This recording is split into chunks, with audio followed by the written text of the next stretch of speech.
फल ना दरख्त की टाली को लगता है, ना इसके मजबूत तने को। फल हमेशा लरजती हुई शाख पर लगता है। किसी का दिल चीर कर तो हमने देखा नहीं होता, मगर वक्त और तजुर्बा ये अंदाज़ा करना तो सिखा ही देता है कि कौन दिल से कुछ कर रहा है और कौन सिर्फ जुबान से। बाबा कहते हैं, दुख तो रूहानियत की सीढ़ी है, इनसे मत घबराओ। खुशी मनाओ कि इस मेहरबान रब ने तुम्हें चुन लिया।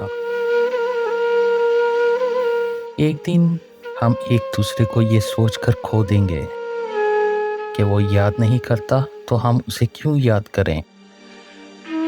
हर एक चीज़ अपने वक्त पर ही अच्छी लगती है, लेकिन नेकी कमाने का वक्त जवानी है। अफसोसनाक बात यह है कि हम नेकी इस वक्त करते हैं जब बुराई के काबिल नहीं रहते। जितना मिले कबूल कर लेना चाहिए, क्या पता ये भी हमारी औकात से ज़्यादा हो। वफा का ताल्लुक मर्द या औरत से नहीं, इसका ताल्लुक तबीयत, तरबियत और नीयत से है। जिस छाँव से इज्जत नफ्स जख्मी हो, उस छाँव से धूप ही बेहतर है। कदर तो वो होती है जो किसी की मौजूदगी में हो, किसी के बाद तो पछतावा होता है।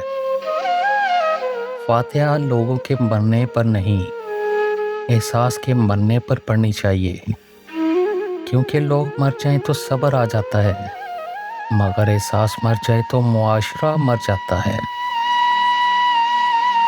तनकीद के लिए इल्म का होना ज़रूरी है, जबकि नुक्ताचीनी के लिए जहालत होना काफ़ी है। मुझे बहुत जुस्तजू थी कि इश्क़ मजाजी और इश्क़ हकीकी का फ़र्क जान सकूं।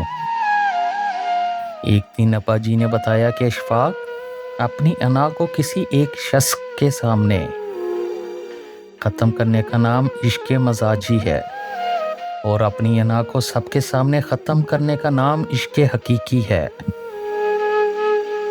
बाबा जी कहने लगे, पुत्र, महबूब को देखना मोहब्बत की शर्त नहीं होती।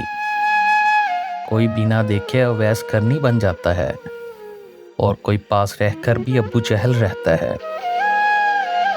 मंजिलें चाहे कितनी भी ऊंची क्यों ना हो, रास्ते हमेशा पैरों के नीचे होते हैं। जब तुम हिम्मत हारने लगो तो सोचना तुमने शुरू किस वजह से किया था।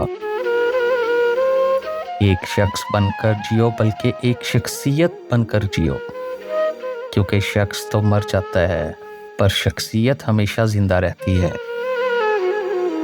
ज़माने ने अजब पलटा खाया है। पहले लोग इबादत छुपकर इसलिए करते थे कि कहीं शोहरत ना हो जाए, और अब इसलिए छुपा कर करते हैं कि कहीं लोग मजाक ना उड़ाएं।